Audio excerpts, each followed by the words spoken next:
ఒక pyramid master ఆత్మకథ కార్యక్రమానికి స్వాగతం, సుస్వాగతం. ఎంతోమంది ధ్యానంతో పిరమిడ్ మాస్టర్‌గా ఎదిగినటువంటి వారి జీవన శైలి, ధ్యానానికి ముందు జీవితం, ధ్యానం తర్వాత జీవితం ఎలా ఉంది అనేది ఈ ఎపిసోడ్స్ ద్వారా తెలుసుకుంటూ వస్తున్నాం మిత్రులారా. ఈరోజు వారి యొక్క స్పిరిచ్యువల్ జర్నీని మనకు అందించడానికి మనతో పాటు ఉన్నారు శ్రీకాకుళం పిరమిడ్ మాస్టర్ శివ గారు. భగవద్గీత శివ అని కూడా అంటారు. వారితో మాట్లాడి వారి జర్నీని విందాం. నమస్కారం శివ గారు. నమస్కారం sir. Welcome. Thank you sir. ముందుగా బ్రహ్మర్షి పితామహ పత్రిజీ గారికి శతకోటి ఆత్మ ప్రణామాలు తెలియజేస్తూ, నా పేరు శివ, శ్రీకాకుళం జిల్లా సార్. ఒక మారుమూల పల్లెటూరు అనమాట, బుడగట్లపాలెం. ఆ గ్రామం అంతా మత్స్యకారుల గ్రామం అనమాట. అక్కడ కాయగూరలు గట్రా ఏముండవు. ఎప్పుడు మా కులం కూడా ఇదనమాట, మత్స్యకారులము. ఆ వేట చేసి ఆ ఒక జీవన విధానము అలా ఉంటుందన్నమాట. మేము కాయగూరలు తెచ్చుకోవాలంటే కనీసం ఒక 15 కిలోమీటర్ల దూరం నుంచి తెచ్చుకోవాలి. ఓహ్! అక్కడ పండించడం కూడా లేదా? ఓన్లీ ఫిషింగ్ ఉంటాయన్నమాట. అక్కడ ఇసుక దిబ్బలు ఏమైనా ఉంటాయి కనుక మీరు తినాలన్నా, ఏం తినాలన్నా అదే ఇంకా. వృత్తి, ప్రవృత్తి, వ్యాపారం అంతా కూడా అదే అనమాట. అక్కడ అందరూ కూడా అదే జీవన విధానం. హుహు. సో, అక్కడ నేను అలాంటి ప్రదేశంలో జన్మించారు. ప్రదేశంలో జన్మ తీసుకున్నాను. 10వ వాడనమాట. 10వ వారు. యెస్. మీ పైన 9 మంది ఉన్నారా? 9 మందున్నారు. ఆహా! మరి ఒక 5 కిలోమీటర్ల దూరం వెళ్ళి, ఆ ఒక 5 కిలోమీటర్లు ప్రయాణం చేసి నేను చదువుకున్నాననమాట 10థ్ వరకు. ఎందుకంటే అంతవరకే మా కెపాసిటీ అనమాట. 10 మందికి పెంచడం, అందులో మత్స్యకార కుటుంబంలో చాలా కష్టమైన జీవన విధానం కనుక, ఆ విధంగా నేను 10థ్ వరకు చదవడం జరిగింది సార్. ఓకే.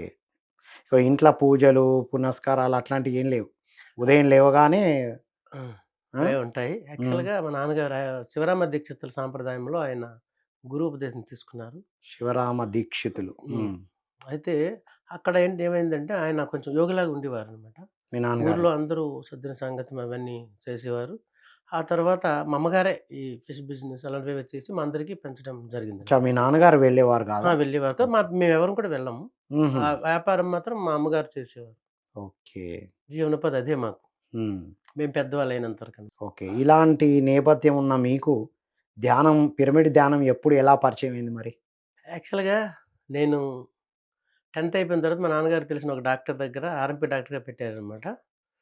అక్కడ ఏమైందంటే మాకు డబ్బులనేవి ఎప్పుడు మేము చూసేవాళ్ళం కాదు. ఒకసారి ఆర్ఎంపీ డాక్టర్ అవ్వడం వలన బాగా డబ్బులు రావడం. హ్మ్. ఆ తర్వాత ఫ్రెండ్స్ వాళ్ళందరితోని పరిచయాల వల్ల నేను బాగా ఎడిక్ట్ డ్రింకింగ్ ఆల్కహాల్ హ్మ్. అనమాట. హ్మ్. అది ఎలా అంటే జీవితంలో అది లేకపోతే లేనన్నట్టు ఉండి 2012కి వచ్చినప్పటికి హై కొలెస్ట్రాల్, హై బీపీ 170/110 అనమాట. ఇంకా డాక్టర్లు అందరూ కూడా నన్ను ఇంక నీకు చివర అని చెప్పారనమాట. హ్మ్. ఆ ఏ తరుణం సంవత్సరంలో? 2013, 14 ఆ ప్రాంతంలో. హ్మ్. ఆ తర్వాత ఇంకా చాలా అద్భుతంగా ఉండేది ప్రాక్టీస్. ఒక 15 గ్రామాలకు నేను వైద్యం అందిస్తూ చాలా అద్భుతంగా ఉండేదనమాట. కానీ దానితో పాటు ఈ వ్యసనం అనేది అలవాటు అవసరమైనప్పుడే అలవాటు మానేయాలి. గాకుండా వ్యసనంగా మారింది. వ్యసనంగా అయిపోయింది. హ్మ్. సైకాట్రిస్ట్‌ల దగ్గర చాలా మంది దగ్గరికి వెళ్ళాను. బాగా చిక్కయిపోయాను. నాకు కూడా అర్థమైంది. ఆ టైంలో చనిపోతాను అని అర్థమైంది. ఆ తర్వాత ఇంకా ప్రాబ్లము ఇంతో అని మా ఫ్యామిలీ కూడా మా ఆవిడ కూడా వాళ్ళ అమ్మోళ్ళ ఇంటికి వెళ్ళడం జరిగింది. ఆ జరిగిన తర్వాత ఇంకా నిస్సహాయుడినై ఒక్కడినయ్యాను. ఏం చేయాలో తెలీదు. చచ్చిపోయినంత ధైర్యం లేదు. అలాంటి టైంలో ఎల్‌వి రమణ గారని మా గ్రామానికి ఒక 10 కిలోమీటర్ల దూరంలో ఒక దుర్గా పిరమిడ్ అని ఆ పిరమిడ్ మాస్టర్ ఆయన ఒక టీవీ మెకానిక్ అనమాట. మా ఫ్రెండ్ వాళ్ళ ఇంటికొచ్చారనమాట ఆయన. ఆయనొచ్చి ఇలాగా ధ్యానం కోసం తెలియజేశారు. "మీకు తెలుసా?" అంటే, "తెలుసు అండి. విన్నాను కానీ అలాంటివి మా వల్ల ఎలా అవుతాయి" అన్నా. "అయితే 10 నిమిషాలు కూర్చోండి" అన్నారనమాట. అది సార్. మా ఎప్పుడు నాన్నగా 2013లోనేనా? లేదు లేదు. 2016 అప్పటికి అన్నీ 16లో. అయిపోయాయి. హ్మ్. ఈ శరీరం సఫరింగ్సు. శరీరము అన్నీ అయిపోయి ఇంక లాస్ట్ స్టేజ్‌లో ఉన్నాననమాట. ఈ భూమి మీద నుంచి వెళ్ళిపోవడానికి సిద్ధంగా ఉన్నాను. హ్మ్. సరే అది నాకు కూడా అర్థమైంది. అన్ని ప్రయత్నాలు అయిపోయినాయిగ. అన్ని ప్రయత్నాలు సైకాట్రిస్ట్ దగ్గరికి వెళ్ళడం అన్నీ డబ్బు అన్నీ అయిపోయాయి. కుటుంబము, నేను అనుకున్న వాళ్ళందరూ మొత్తం అయిపోయి ఒక్కడినే ఉన్నాననమాట. హ్మ్. ఇంకా నేను రోజులు లెక్క పెట్టుకునే టైం అది. ఓకే. ఆ టైంలో అందుకే మా నాన్నగారు అనేవారనమాట. "నీకు అవసరమైనప్పుడు ఆ పరమశివుడే నీకు గురువులా వస్తారు" అంటాననమాట. కానీ నాకు ఎందుకు చచ్చిపోవాలి అనే ఒక ఆకాంక్ష ఉండేది. నేను హ్మ్. ఇంతవరకు 40 ఇయర్స్ అప్పటికి. 40 ఇయర్స్‌లో నేను ఎవరికీ చూడలేదు. పిల్లలకి గాని, ఒక భార్యకి గాని, ఎవరికి గాని నా ఎప్పుడూ డ్రింకింగు, రోజు 3 కేజీలు మాంసాహారము, సినిమాలు ఇదే అనమాట నా జీవితం అంతా తప్ప ఇంకేం తెలీదు. ఇంకొక జీవితం ఉన్నట్టు నాకు తెలీదు. హ్మ్. ఎప్పుడైతే ఈ ధ్యానం చెప్పారో, చెప్పిన తర్వాత మా ఫ్రెండ్ నేను కలిపి ఆ ఊరు వెళ్దామని బండితో ఒక 40 రోజులు వెళ్దాం అనుకున్నాను సార్. హ్మ్. అప్పుడు స్టార్ట్ అయిందనమాట. 40 రోజులు వెళ్లారు. 40 రోజులు వెళ్ళాము. ఒక 15 రోజులకే ప్రశాంతమైన వాతావరణంలో నేనొచ్చేసాను. హ్మ్. నాకేదో ఒక అభయం అందినట్టు. ఒక హ్మ్. అభయం హ్మ్. అందింది. ఓకే. అంటే అయింది. ఆ తర్వాత ఒక 30 డేస్ అవన్నీ చూసుకున్నప్పటికి నేను ఆర్ఎంపీ డాక్టర్ కనుక బీపీ ఇవన్నీ చూసుకున్నప్పుడు నార్మల్‌గున్నాయి. హ్మ్. ఏంటసలు ధ్యానంలో ఎంత గొప్పతనం ఉందా? ముగ్గురు, నలుగురు సైకాట్రిస్ట్ దగ్గరికెళ్ళాను.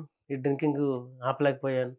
అని ఇందులో ఎంత గొప్పతనం ఉందని ఆ రోజు నేను అనుకోని, నా దగ్గర చాలామంది పేషెంట్‌ల వాళ్ళొస్తే వాళ్ళందరికీ నైటు 8-12 వరకనమాట. ఒక బుక్ తీసుకోవడం, పత్రి సారదా బుక్ తీసుకోవడం, ఆ బుక్‌లో చదవడం వాళ్ళందరూ చేసి 3 నెలల్లో చాలామంది శాకాహారులు ధ్యానులయ్యారు, మత్స్యకారులు. మీరు ఒక్కరు మారి ఆ! అందరికీ అందించారు. ఇక ఆఖరి సమయంలో కూడా ఆఖరి ఊపిరి వదులుదామనుకున్న మీరు హ్మ్. శ్వాస మీద ధ్యాసతో ఇటువైపు వచ్చేశారు. అంటే సమూలంగా మారిపోయింది. అందుకే హ్మ్. మా గ్రామంలో 8 పిరమిడ్లు నిర్మించుకోవడం జరిగింది. మత్స్యకారుల 2016లో మీరు ఆ! ధ్యానంలోకి రావడం ఇదంతా ప్రచారం కూడా ఎట్ ద సేమ్ అంటే టైమ్. ఇంక వచ్చిన 20 రోజుల తర్వాత నాకర్థమైంది విషయం. హ్మ్. ఇంకా హ్యాపీ. వెళ్ళాను, చూసుకున్నాను అన్నీ బాగున్నాయి ఇంకా. మీరు ఎన్ని రోజుల్లో కంప్లీట్‌గా నార్మల్ అయిపోయారు? నేను యాక్చువల్‌గా బీపీ నార్మల్ అయ్యేది ఒక 21 డేస్ తర్వాత. హ్మ్. 41 డేస్ తర్వాత కొలెస్ట్రాల్ అన్నీ పోయాయన్నమాట. ఎందుకంటే ఇది సైంటిఫిక్ ఉండాలి కదా! ఇంక నేను కూడా వైద్యం దీనిలో ఉన్నాను అవును. గనక ఏ డాక్టర్ అయినా జీవితంలో బీపీ అనేది తగ్గడమో, పెరగడం తప్ప పూర్తిగా మాత్రలు లేకుండా ఉండదు కదా! హ్మ్. నార్మల్ అవ్వడం అనేది జరగదు. 60 రోజుల్లో ఇంక టాబ్లెట్ లేదు. ఇంతవరకు కూడా లేదు. 9 ఏళ్ళు. 60 రోజుల్లో మీరు మొత్తం నార్మల్ మొత్తం అయిపోయారు. అయిపోయి ఇంక అక్కడ ఉన్న ఎండీలకి వాళ్ళందరూ కూడా చెప్పడం జరిగింది. హ్మ్. కొంచెం నేను సీనియర్‌ని కనుక అందరూ నా మాట వింటారు, గౌరవిస్తారు. ఓకే. ఎందుకంటే చాలా మందిని హాస్పిటల్‌కి పేషెంట్‌ని పంపించడం చేస్తుంటాం. నేను చాలా నార్మల్ డెలివరీ అవన్నీ చేశాను. హ్మ్. ఒక విధంగా ఎక్స్‌పర్టే. కాకపోతే ఆ జీవితం వేరు. వచ్చిన ఓకే. ప్రతి మనీ, ప్రతి డబ్బు కూడా కేవలం డ్రింకింగ్‌కి, సినిమాలకి, తిరగడానికి తప్ప వెనకాతల ఏమి సంపాదన లేదు. బాగా అప్పులు కూడా అయిపోయాయి. రైట్. సో, ఇలా ధ్యానం జేస్తూ ప్రచారం గూడా మొదలెట్టేశారు. స్టార్టింగ్‌లోనే సార్. నాకు ఒక మంచి అలవాటు ఏంటంటే మొదటి నుంచి కూడా బుక్స్ చదవడం. బుక్స్ హ్మ్. చదువుతుండేవారా? మొదటి నుంచి కూడా అలాంటి అలవాట్లో ఉన్నా అంటే గూడా. నాన్నగారి దగ్గర చిన్నప్పుడే రామాయణం, భారతం, భగవద్గీత ఇలాంటివి ఉండేవన్నమాట. అవి నేను చదివి నాకు బాగా ఇష్టం హ్మ్. బుక్స్ అనేవి. మా కరెంట్ లేని టైంలో కూడా చిన్న దీపం బుడ్డితో కూడా చదివేవాడినన్నమాట. ఆ కరెంట్ తర్వాత లేని విలేజా మీది? కరెంట్ లేని విలేజ్ అప్పట్లో. హ్మ్. కరెంట్ లేదు. చిన్న ఓకే. చిన్న పూరి గుడిసెలు అలాంటివి. నాకు కూడా ఇల్లు ఏం లేదన్నమాట. ఆ తర్వాత జీవితం. హ్మ్. మరి ధ్యాన అనుభవాలు? ధ్యానం రోజు ఎంతసేపు జేసేవారు? ధ్యానం నేను యాక్చువల్‌గా 40 ఇయర్స్ అప్పటికి 2016కి 40 మినిట్స్ చేసేవాడిని. ఫస్ట్ స్టార్టింగ్‌లో అనమాట. హ్మ్. 40 మినిట్స్ చేశాను. ఆ తర్వాత కొంచెం సామూహిక ధ్యానం ఇవన్నీ చాలా పెంచారు. హ్మ్. పెంచాను. 2016లో అసలేం డబ్బులు లేకపోతే మా ఆవిడ ఒక 1500 ఇచ్చి నాకు కడతానికి పంపించారనమాట. 2016లో. ధ్యానమా చక్రానికొచ్చారు. వచ్చాను. హ్మ్.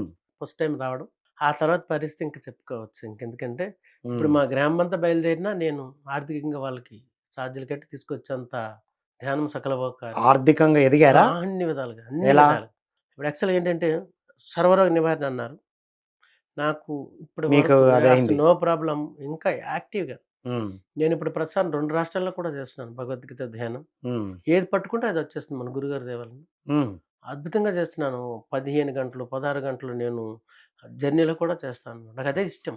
హ్మ్. ఆ ధ్యానం మధ్య ఎక్కువ సాధన జేస్తారు. సాధన చేయడము, ప్రచారం ఎక్కువ. హ్మ్.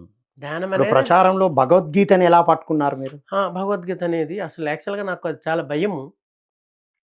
ఒకరోజు ఏమైందంటే నేను ధ్యానంలో కూర్చున్నప్పుడు డాక్టర్ జీకే గారు ధ్యానంలో కనిపించారనమాట. హుహు. కనిపించి "నువ్వు భగవద్గీత చదువు" అన్నారు. ముందే తెలుసా వారు మీకు? నాకు తెలుసు. ఎందుకంటే హ్మ్. ఆయన మాకెంతో హ్మ్. శివ అంటే ఇంతవరకు పాపులర్ అయ్యామంటే ఆయనే అనమాట. స్పిరిచువల్ హ్మ్. టాబ్లెట్స్ కూడా నేను చూసాను. ఓకే. ఏది వదలలేదు సార్ ఇందులో మన పిరమిడ్ సొసైటీలో. అన్ని ప సేతు, రామ్తా, స్పిరిచువల్ టాబ్లెట్స్ ఎవ్రీథింగ్ ఏవున్నాయో అన్నీ కూడా నాకు ఇంట్రెస్ట్ అనమాట. హ్మ్. అన్నీ ఉండి నా స్టైల్.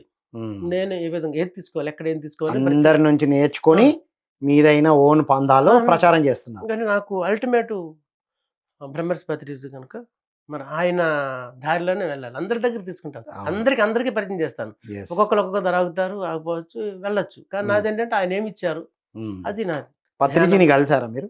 చాలా సార్లు కలిసాను సార్. హ్మ్. ఫస్ట్ టైమ్ పత్రిజిని కలిసినప్పుడు ఆహ్, ఎలాంటి ఫస్ట్ టైము అనుభూతి పొందారు? యాక్చువల్‌గా నాకు గురువులంటే అంత అవగాహన ఉండేది కాదు. శ్రీకాకుళం జిల్లా వస్తారండి. నందా గారు మా జిల్లా అనమాట. ఆయనకి తెలిసింది. ఒక 100 మందిని తీసుకెళ్ళాను. ర్యాలీ పెట్టాము. కరెక్ట్‌గా 7 గంటలప్పుడు సారొచ్చారు. ఒక 12 మందిలో ఉంటారు ఆడిటోరియంలో. వాళ్ళందరికీ కూర్చోమని ధ్యానం చేయమన్నారు. నాకొక సందేహం ఉంది. నేనొక మత్స్యకారులు కుటుంబంలో పుట్టాను. ఈ ధ్యానం అనేది చాలా గొప్ప గొప్ప వాళ్ళు చేయాలి కదా! నాకెలా అసలు సాధ్యము? అంటే ఒకటి లోపల ఉండేదనమాట. నేను ఎప్పుడు డ్రింకింగు, తిరగడము, ఎప్పుడు ప్రాపంచిక కోరికలతో ఉన్నాను కదా! నాకు సాధ్యమేనా? అని ఒక సందేహం ఉండేది. ఆ హ్మ్. రోజు పత్రి సార్ రావడం, అందరికీ కూర్చోండి, కళ్ళు మూసుకోండి అని చెప్పి భజగ వందలు అని చెప్పారు. హ్మ్. యోగరితోవ భోగరితోవ సంగరితోవ సంగహిహీన అశ్యే బ్రాహ్మణి రమతే చిత్తం నందతి నందతి నందతి తేన. హ్మ్. మరి సార్ ఎలా చెప్తారో తెలుసు కదా! నువ్వు యోగివైనా, భోగివైనా, సంఘంలో ఉన్నా, సంఘానికి దూరంగా ఉన్నా, నీ లోపలనేది ఎప్పుడు ఆత్మ పదార్థమే. నువ్వెప్పుడు "హర్షే బ్రాహ్మణి రమతే చిత్తం" ఎప్పుడు నువ్వు రమిస్తుండాలి నీ ఆత్మతో అని చెప్పారు. నాకు అప్పుడు అర్థమైంది. నేను అర్హత ఉందా నాకు అని. యెస్. ఎవరైనా మీకు ధ్యానం గావాల్సింది చేయొచ్చు. అందిందక్కడ. నాకు అనిపించింది. ఆ తర్వాత వెంటనే అందరొచ్చి అయితే ఫస్ట్ టైమ్ చూడడం. ఆ తర్వాత అందరొచ్చారు బయటికి. జీకే గారు, గుంటూరు లక్ష్మణరావు గారు, రాజు గారు అందరొచ్చారు. అందరూ చూస్తున్నారు సార్ ఎవరితో ఎళ్తారని. అక్కడ నా బండుంది. బండి తీయి అన్నారంతే. హ్మ్. మీ దగ్గరకొచ్చి. వెంటనే వచ్చి బండి తీయమన్నారు. ఫస్ట్ టైమే మీరు ఫస్ట్ ఎళ్ళింది టైమ్, గూడా. ఫస్ట్ టైమ్ హ్మ్. భుజం మీద చెయ్యేసి ఆ! "తీసుకొచ్చావా నాయనా" అన్నారు. హ్మ్. అనేసి వెళ్ళాం ఒక 5 కిలోమీటర్ల దూరం. అందరూ వచ్చారనమాట. వచ్చిన హ్మ్. తర్వాత అక్కడ డిన్నర్ అనమాట. అక్కడ సార్ దగ్గరికి అందరొచ్చారు. వచ్చిన తర్వాత ఒక ఆయనొచ్చి చెప్తున్నారనమాట. "ఈయన ఒక 100 మంది మత్స్యకారులకి ఇలాగ ధ్యానం చెప్పాడండి" అని చెప్తే, "అందుకేగా వీడి బండెక్కాను" అన్నారు. హ్మ్. సార్‌కి తెలుసు. సార్‌కి తెలుసు. పేర్లు అవన్నీ ఏం పరిచయాలక్కర్లేదు సార్‌కి. హ్మ్. మా ఊరొస్తారా సార్ అడిగాను. హ్మ్. ఖచ్చితంగా వస్తానమ్మా అన్నారనమాట. హ్మ్. చాలా అద్భుతంగా అనుకున్నట్టే మళ్ళీ ఒక 6 మాసాల్లో హ్మ్. మా ఊరు రావడం. నందా గారంటే ఫోను చేశారు. "ఇలా వస్తున్నారమ్మా" అన్నారు. కానీ మాకు భయం. ఇల్లు లేదు. అప్పటికే అలాగా ఆరోగ్యము, ఫైనాన్షియల్ నుంచి బయటకి వచ్చి ఇల్లయితే లేదు నాకు. ఒక పెంకుటిల్లనమాట. తలుపులు, వాష్‌రూమ్‌లేం లేవు. ఈయన వస్తామంటున్నారు ఏంటని ఆందోళన పడ్డాం. కానీ వచ్చేసారు. అలాగే మళ్ళీ మేమందరం కలిపి సార్‌కి రాయలంటే ఇష్టమని ఒక 10 కిలోమీటర్ల దూరం శ్రీకాకుళం జిల్లాలో చాలామంది మాస్టర్స్ వైజాగ్ వాళ్ళందరూ వచ్చారు. ఆ నందా గారు సార్ కారుతో వచ్చి మంచి ఎండ 7 నెలలు అనమాట. ఆ కారు గ్లాస్ దించి "మీరు పదండి నేను వీడితో వస్తానని" మళ్ళీ దిగి బండి మీద మళ్ళీ ఆ! బండి మీదనే వెనకాతల ఫ్లెక్సీ పట్టుకొని కూర్చున్నారు. హ్మ్. వచ్చారనమాట. వచ్చిన తర్వాత చాలా దూరం మా ఇంటికి నడాలి. వచ్చి ఇంటింటికి ప్రతి రూము చూసి హ్మ్. మా ఆవిడ దగ్గరికొచ్చి "వీడిని బాగా మార్చావు కదా!" హ్మ్. అన్నారు. ఒక 500 మంది వస్తే, ఈ 500 మందికి కూడా బాగా మంచి క్లాస్ చెప్పి సారు ఆ రోజు కాఫీ తాగి వెళ్ళారనమాట. హ్మ్. అలాగా సో, చాలా సార్లు ఎలాంటి పరిసరాలు ఎలా ఉన్నా రిచ్ అయినా, పూర్ అయినా పట్టించుకోరు. అర్థమైందప్పుడు మాకు. అందరిని ఒకలాగే జూస్తారు అనే గురువు అని అర్థమైందా? అప్పుడు నాకర్థమైందనమాట. అంటే హ్మ్. గురువులు అంటే వాళ్ళకి ఏదో కొంచెం అంటే గొప్పవాళ్ళు ఎన్నో ఎన్నో సంఘాలున్నాయి కదా! అంటే వాళ్ళు బట్టి వెళ్తారు గానీ, ఈ గురువు అలా కాదు. ఎక్కడికైనా వెళ్తారు లోపలుండి చూస్తారనే సత్యాన్ని అర్థమయ్యి, మా ఊరు వాళ్ళందరూ కూడా అప్పటి నుంచి పిరమిడ్‌లు నిర్మించుకోవడం అన్నీ జరిగాయనమాట. వాహ్! ప్రచారం అనేది మీ ఊరు నుంచే ప్రారంభం. హ్మ్. వండర్‌ఫుల్. Thank you. ఇంకా మరి ఇంకా మీరు ఇటువైపొస్తే మీకు అంటే మెడిటేషన్‌లో కనబడ్డారు గదా! హ్మ్. జీకే గారు కనబడి జీకే గారు. భగవద్గీత చదవమన్నారు. తర్వాత ఏం చేశారు? చదవమంటే సార్ అడిగాను నేను జీకే గారు కలిసారు. సార్ మీరు స్పిరిచువల్ టాబ్లెట్స్ కదా నాకు చెప్పారు. భగవద్గీత ఎలా సార్ నాకెలా అర్థమవుతది? నేను కేవలం బుటాబెట్టి 10థ్ క్లాస్ వరకు చదువుకున్నానంటే, అనుభవం వచ్చింది అంటే చదవాలి అనేసన్నారాయన. హ్మ్. అంతలో రాజమండ్రి నుంచి నాకు ఫోనొచ్చింది ఒక 2 రోజుల తర్వాత. అన్నపూర్ణ గారు. ఫోన్ చేసి "నీ అనుభవాలు చెప్పమ్మా బావున్నాయన్నారు." అప్పుడు స్లాబ్ ఏసారనమాట ఫస్ట్ గోధుమకి. అప్పుడు అక్కడికి వెళ్ళడం, నా అనుభవాలు చెప్పడం, కల్పనామూర్తి గారు వాళ్ళు నన్ను సన్మానం చేయడం. ఆ రెడ్ బుక్ అప్పుడు లేవనమాట. 2017 ఆ టైంలో. రెడ్ బుక్ పత్రి గారిది ఇవ్వడం. అవిచ్చిన వెంటనే నేను మా ఊరెళ్ళడం రాత్రి 12 అయింది. నాకెప్పుడైనా ఏ బుక్ అని చూడడం అలవాటు. అందులో కూడా ఒక శ్లోకం చూశాను. 4 అధ్యాయం 36లో హ్మ్. అప్యసేదసి పాపభ్యో సర్వభ్యో పాపకృత్తమా సర్వం జ్ఞానప్రవేణైవ వ్రజనం సంతరస్యసి. అంటే ఇంకా ఉన్న డౌట్ అంతా క్లియర్ అయిపోయింది. హ్మ్. నువ్వెంత పాపాత్ముడి కంటే పాపాత్ముడైనాను మరి ఒక జ్ఞానమైన నౌకతో ఆ పాప సముద్రాన్ని నువ్వు దాటొచ్చు అని చెప్పి 3 మాసాల్లో కంప్లీట్‌గా 3 అర్థ్ నెలల్లో బుక్కుని మొత్తం పర్ఫెక్ట్‌గా అర్థము విత్ అంతా శ్లోకాలు. విత్ శ్లోకాలు, నంబరింగు, హ్మ్. అర్థము, పరమార్థం, అంతరార్థంతో సహా గురువుగారు ఇచ్చారనమాట. దాని 3 భాగ్యం. నెలలు దాన్ని 3 బాగా నెలల్లో అధ్యయనం చేశారు. కంప్లీట్‌గా ఒక స్వ 3 అధ్యయనం. అధ్యాయం. స్వ అధ్యయనం. అంటే మొత్తం మీ నా ఆత్మ లోపలికి తీసుకున్నారు దాన్ని. హ్మ్. ధ్యానమే నా జీవితం ఎంతో అద్భుతంగా అయింది. ఆ తర్వాత దానికి తోడు ఈ భగవద్గీత అనేది ఇంకా నన్ను మెరుగులు దిద్దిందనమాట. హ్మ్. ఎలాంటి సమస్య అయినా. ఎందుకైతే ఎలాగ ఆరోగ్యము, ఎలాగ సకల భోగము, ఎలాగ సత్యం అనేది కూడా నేను భగవద్గీత తెలుసుకొని హ్మ్. దగ్గర ఒక 100 మందికి భగవద్గీత బోధిచ్చారా? నేర్పడం. మా ఆవిడ కూడా ఒక 4 సంవత్సరాల నుంచి భగవద్గీత జిమ్‌లో చెప్పడం. మా పిల్లలు అందరూ కూడా చక్కగా మా అత్తవారందరూ హ్మ్. శాకాహారులై వాళ్ళు కూడా పిరమిడ్‌లు కట్టుకొని చాలా హ్మ్. అద్భుతంగా. అంటే మీ మీ అంటే మీ వృత్తి ఏంటి మరి? ఏ వృత్తిలో ఉన్నారు? మా వృత్తి యాక్చువల్‌గా మేము అది ప్రత్ మానేశారా? మానేసాం. హ్మ్. ప్రతిరోజు చేపలు పట్టడము, చేపలు తినడం ఉండేదది. ఇదే ఉండేది. హ్మ్. అవన్నీ ఆపేసాం. ఇంక సత్యం తెలిసింది కదా! ధ్యానం తెలిసిన వెంటనే ఆపేశారు. ఆపేసాం. మరి తర్వాత మీకు జీవనోపాధి ఎలా? యాక్చువల్‌గా నేను ఆరంభించాను. నా దగ్గర కొంతమంది వస్తుంటారనమాట. హ్మ్. అలాగా చూసేవాడిని. మా ఆవిడ అంగన్‌వాడీ చేస్తుంటదనమాట. ఓకే. సో, నాకు ఏం విషయం అర్థమైందంటే భగవద్గీత నుంచే సర్వధర్మాన్ పరిత్యజ మామేకం శరణం వ్రజ. నువ్వు సర్వధర్మాలన్నీ పక్కన పెట్టి నన్ను పట్టుకో. అంటే నీతో నువ్వుండు. నన్ను పట్టుకో అంటే అర్థం ఏంటంటే అక్కడ కృష్ణ పరమాత్మ కాదు. నీ ఆత్మలో ఉన్న కృష్ణుని నీతో విగ్రహం నువ్వుంటే గాదు, ఫోటో గాదు గదా! కాదు. ఏం కాదు. హ్మ్. మాం అంటే నీతో నువ్వు ఎవరైతే ఉంటావో అప్పుడు మేము అహంతో సర్వ పాపాభ్య మోక్షాయ సమజస. మీతో మీరుంటే మేము చూస్తాము. ఇది గొప్ప అది. విషయం నాకర్థమైంది. హ్మ్. మీతో మీరుంటే మీకు మేము చూస్తాము. మీకు మోక్షము, మీ పాపాలన్నీ తీస్తాము. నాతో ఉంటే మీకు మాకు సంబంధం లేదని నాకది అర్థమైంది. అది. ఈ ఈ శ్లోకం చాలామంది సర్వధర్మాన్ని పరిత్యజ అంటే ఇంతకుముందు చాలామంది పండితులు వాళ్ళకు అర్థం కాక అన్నీ వదిలేసి, ఆస్తులను వదిలేసి, తర్వాత కృష్ణుడిని భార్యలను వదిలేసి పట్టుకో ఎక్కడికో వెళ్ళిపోయి చేసేవారనమాట. అంటే ఎప్పుడు వదలమన్నారు అంటే నువ్వు ధ్యానంలో ఉన్నప్పుడు ఏం అవసరం లేదు కదా! కళ్ళు అది. మూసుకున్నప్పుడు. ఆ టైంలోనే అన్నీ విడిచిపెట్టు. కళ్ళు మూసుకున్నప్పుడు ఆ! వదలమన్నారు. అంతేగాని కళ్ళు తెరిచి గాదు. ఆ కళ్ళు మూసుకుంటా గంటో, 2 గంటలో, 3 గంటలో ఎంతో చేస్తాం. ఆ టైం అప్పుడు భార్య అవసరం లేదు, ఉద్యోగం అవసరం లేదు, ఏం అవసరం లేదు. కనుక ఆ హ్మ్. టైంలో విడిచిపెట్టమనే దాని అంతరార్థం. ఆ పరమార్థం వావ్! కూడా అదే అనమాట. అంతేగాని ఆ 3 ధర్మాలున్నాయి కదా! శరీర ధర్మము, మరి కుటుంబ ధర్మము, ఆత్మధర్మం. ఈ 3 ధర్మాలు కంపల్సరీగా 324 గంటలు ప్రతి ఒక్కళ్ళు చేయవలసింది. ఎక్కడ ఏది విడిచిపెట్టక లేదు. హ్మ్. సంసారంలో నిర్వాణం అనే పత్రిక గారు మనకు చెప్పారు కనుక అద్భుతంగా రైట్. సో, అలా మీరు బోధిస్తూ హ్మ్. మీరు, మీ మిసెస్, మీ పిల్లలు? మా పిల్లలు ఒక అబ్బాయి బీటెక్ అయిపోయి మొన్ననే 1 ఇయర్ అవుతుంది. జాబ్‌లో ఇదయ్యాడు. అబ్బాయి సాఫ్ట్‌వేరా? సాఫ్ట్‌వేరు. హ్మ్. ప్రెజెంట్ వైజాగ్‌లో చేస్తున్నాడు. తర్వాత చిన్నబ్బాయి కూడా థర్డ్ ఇయర్ అనమాట. Mechanical engineer. అక్కడ అవంతిక ఎక్కడ చదువుతున్నాడు. హ్మ్. టెక్కల్లో. ఆ అబ్బాయి ఇద్దరు కూడా అద్భుతమైన మాస్టర్స్. హ్మ్. శాకాహారం, తర్వాత మంచిగా ఎవరికైనా చెప్పడం అంతా కూడా చాలా గ్రేట్. మీరు మీ వృత్తిని మానేశారు. హ్మ్. ధ్యాన సాధన జేస్తున్నారు. ధ్యాన ప్రచారమే జేస్తున్నారు. భగవద్గీత బోధన. హ్మ్. మరి మీకు ఈ అనంతమైన డబ్బు ఇవన్నీ ఎక్కడి నుంచొచ్చాయి? ఎలా హ్మ్. వచ్చాయి మరి? అంటే చాలా మందికి లాజిక్ అర్థం అవ్వదు. హ్మ్. కానీ సత్యం ఏంటి అంటే హ్మ్. ఇక్కడికి ఎవరము ఏదో అందరూ కాదు కొంతమంది. వాళ్ళ జీవిత లక్ష్యాన్ని బట్టి ఉంటదనమాట. హ్మ్. ఎందుకంటే కర్మణ్య కర్మేహ పశ్యత్ అకర్మణి చ కర్మేహ. అంటే కర్మలో అకర్మని, అకర్మలో కర్మని చూసేవాడే మనుషుల్లో బుద్ధిమంతుడు అని ఆయనే కృష్ణుడని చెప్పారు పత్రిసారి అనమాట. ఏ కర్మ చేయడానికొచ్చాం యాక్చువల్‌గా ఈ పృథ్వీ లక్ష్యం ఏంటి? ఈ భూమి మీద మన లక్ష్యం ఏంటి? హ్మ్. మన లక్ష్యం ఏంటి అంటే, కేవలం మనము ఈ భూమి మీదకి ఎందుకు పుట్టాము? ఎందుకొచ్చాము?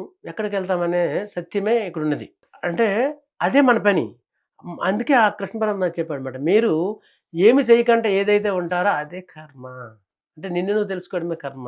మిగతావన్నీ సహజంగా 84,00,000 జీవరాశులు ఎలాగాహారం వస్తుంది ప్రతి మానవుడికొస్తది. మనం దిగులుతోనే మనం ఇవన్నీ చేస్తున్నాం తప్ప ప్రతి ఒక్కళ్ళకి రావాల్సిందే. అది ప్రకృతి నియమము.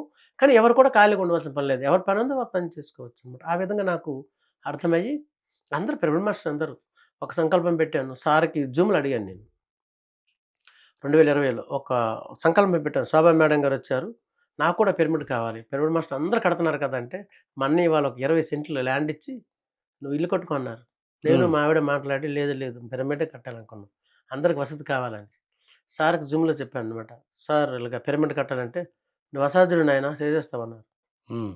అంటే కృష్ణుడు భగవద్గీతలో ఏది చెప్పాడో అది చెప్పాడు. తస్మత్ తముత్తిష్ట యశో లభస్య దృష్ట్వా శత్రేన్ పుంస రాజ్యం సమృద్ధిన్ మహే వైతే నిహతా పూర్వమేన నిమిత్త మాత్రం భవిసవ్య సహజన్.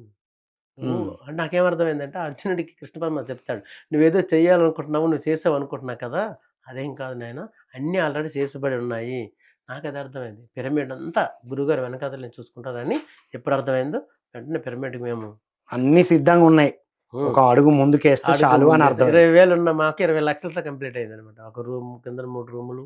నేను కౌన్సెలింగ్ చేస్తాను. కౌన్సెలింగ్ సాంబరు, హ్మ్. ఆయన పిరమిడ్. సార్‌కి అడిగాం. పేరేంటి అని అడిగితే సహస్రార అని అన్నారు. సహస్రార పిరమిడ్ అని నామకరణం గూడా చేసారా? నామకరణం చేశారు. 2021లో సారు ఏప్రిల్ 3 తారీఖున వచ్చి ఓపెన్ చేసి ఉదయం నుంచి సాయంత్రం వరకు అక్కడ ఉండి పిరమిడ్‌లో ధ్యానం చేసి 1000 మందొస్తే చెప్పారనమాట. మీ ఊరి శివుడే పరమశివ అయినప్పుడు మీకేం పోయే కాలం చక్కగా ధ్యానం చేయండి. హ్మ్. ఈ సహస్రార పిరమిడ్‌కి ఎవరొచ్చినా సరే ఆ చివరి స్థితికి వచ్చినట్టే అని హ్మ్. అందరికి చెప్పి చక్కగా మొదలుపెట్టి మొత్తం అద్భుతంగా ఎనర్జీ కనెక్షన్ ఇచ్చేశారు. అద్భుతం ఇంకేమైనా సార్. పుస్తకాలు చదివారా? ఈ ఆ! భగవద్గీతతో ఆ భగవద్గీత ఒకటే కాదు, భజగోవిందము, హ్మ్. గురువాణి, వేమన ఇవన్నీ కూడా నాకు హ్మ్. అలా పట్టుకున్నంటే వచ్చేస్తాయి. గురువానిలో ఒకటి చెప్పండి. గురువాణిలో దృష్టి పెట్టనేమి దేవుడి దిగవచ్చు. దృష్టి పెట్టనేమి నష్టపడను. దృష్టిలోన సర్వ సృష్టి పుష్టమవును కాళికాంబ హంస కాళికాంబ. హ్మ్. చూసారా ఎంత అద్భుతం చెప్పారు. దృష్టి పెడితే దేవుడే దిగొస్తాడు. ఎక్కడ పెట్టాలి దృష్టి? నీ శ్వాస మీద. శ్వాస మీద దృష్టి పెట్టాలి. ఎందుకంటే అన్నిటికంటే బలమైనది శ్వాస అనమాట. హ్మ్. శరీరం కంటే, ఇంద్రియాల కంటే, మనస్సు కంటే, బుద్ధి కంటే శ్వాస గొప్పది కదా! అదే మన హ్మ్. గురువు అని చెప్పారు. దాని మీద దృష్టి పెడితే ఎవరొస్తారు? ఆ సాక్షాత్ శివుడే. నేను ఓహ్! దృష్టి పెట్టాను. రమణ మహర్షి వచ్చారు మాట్లాడాను. హ్మ్. ఏం చెప్పారు? రమణ మహర్షి వచ్చారు. మౌనంగా ఉన్నారు, నవ్వుతున్నారు. సహస్ర పిరమిడ్‌లో కూర్చున్నాను. హ్మ్. ఇగో సార్ ఒకటి చెప్పారు కదా! అందుకే సద్దిన సాంగత్యం ఎంత ఇంపార్టెంట్ అంటే, హ్మ్. అది గాని వినకపోతే నేను కూడా అందరిలాగా నమస్కారం పెట్టి వదిలేసేవాడిని. హ్మ్. మీ యొక్క అడగండి ఆధ్యాత్మికత అడగమన్నారు. ఆయన అడిగాను నేను. సార్ ప్రపంచమంతా దుఃఖంగా ఉంది. హ్మ్.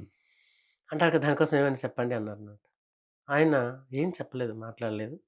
తర్వాత నేను ఆటోమేటిక్‌గా అరుణాచలం మన పీఎంసీ వాళ్ళు పెడితే అక్కడికి వెళ్ళాను. అంబాసిడర్ కూడా నేను. హ్మ్. నేను పీఎంసీ అంబాసిడరు, జిల్లా ఇన్‌చార్జ్, తర్వాత హ్మ్. సేవాదళ కన్వీనర్ అన్నీ ఓకే. నాకు సేవ చేసుకునే భాగ్యాలన్నీ మన పిరమిడ్ సొసైటీలో ఎన్ని వచ్చాయి. రకాలుగా సేవ చేయొచ్చో అన్ని అన్ని రకాలు రకాలు చేస్తున్నారు. చేస్తున్నాము. వాహ్! అయితే ఆ బుక్కు నాకు దొరికిందనమాట. పాల్ బ్రెంటన్ గారిది ఆ బుక్ అందులో ఉందనమాట. ఈ ప్రపంచ దుఃఖం అనేది సృష్టికర్త చూసుకుంటాడు. నువ్వు నీ దుఃఖం పోగొట్టుకో. అందులో ఉంది. ఫస్ట్ నీ దుఃఖాన్ని ఆ! పోగొట్టుకుంటే నువ్వెవరో తెలుసుకొని నీ దుఃఖాన్ని అది పోగొట్టుకోమన్నా సరిపోతది. ప్రపంచ సరే. దుఃఖం ఆ!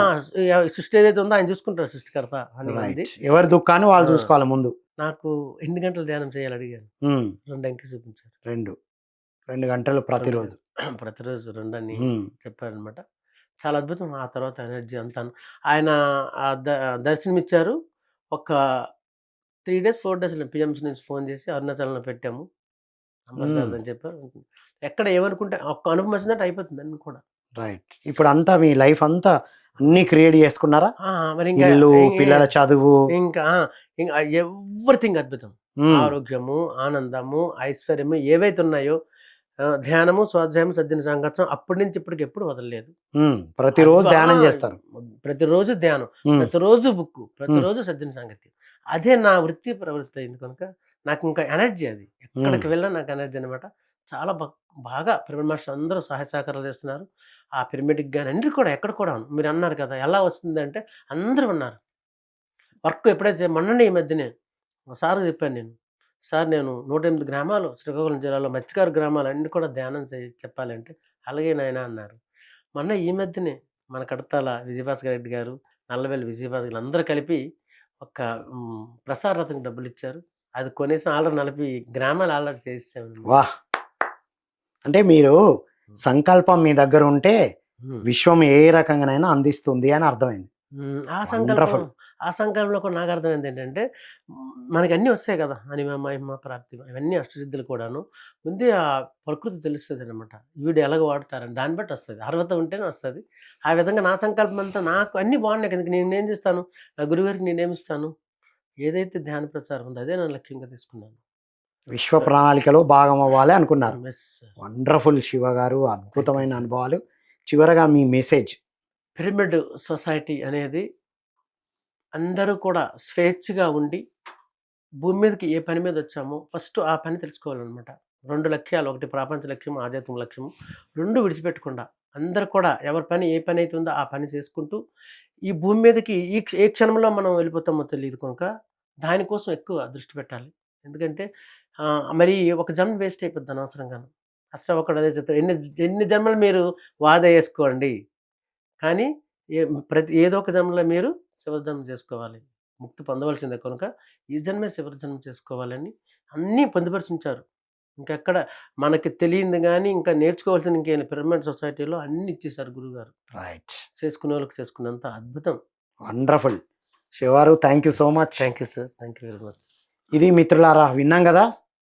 ఒక మత్స్యకారుల కుటుంబంలో జన్మించి, ఎన్నో వ్యసనాలకు లోనై, ఇక చివరి శ్వాస వదిలేయడానికి సిద్ధంగున్న శివగారు, శ్వాస మీద ధ్యాసతో ఆ చివరి శ్వాసనే మొదటి శ్వాసగా మలుచుకొని, ఈరోజు వారి ఊర్లో 8 పిరమిడ్‌లు నిర్మించుకోవడం, పత్రిజీ స్వహస్తాలతో సహస్రార పిరమిడ్ని శాస్త్రాలు. ఇనాగ్రేషన్ చేయించుకోవడం, వారి ఊరంతా అద్భుతంగా ధ్యాన ప్రచారం చేయడం, ఎంత ఆరోగ్యంగా ఆనందంగా హాయిగా ఉన్నారో, పిల్లలు ఎంత అద్భుతంగా చదువుతున్నారో వారి ద్వారా విన్నాం. కాబట్టి మిత్రులారా, ధ్యానంతో ఏం జరుగుతుంది అంటే ఏదైనా జరుగుతుంది. యెస్. ఎవరు అర్హులు అంటే అందరు అర్హులే.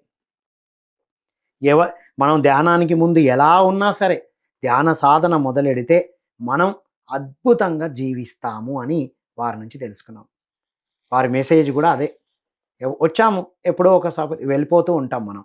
సో మన శ్వాసను పట్టుకున్నప్పుడే ఆ దేవుడు దిగి వస్తాడు అనే దానికి నిలువెత్తి నిదర్శనమే శివ అండ్ వారి యొక్క ఫ్యామిలీ. కాబట్టి మిత్రులారా, వారిని ఆదర్శంగా తీసుకొని మనందరం ధ్యానం చేస్తూ ఉన్నతంగా ఎదగాలని కోరుకుంటూ మరో కార్యక్రమంలో మళ్ళీ కలుద్దాం. అంతవరకు సెలవు. Thank you all.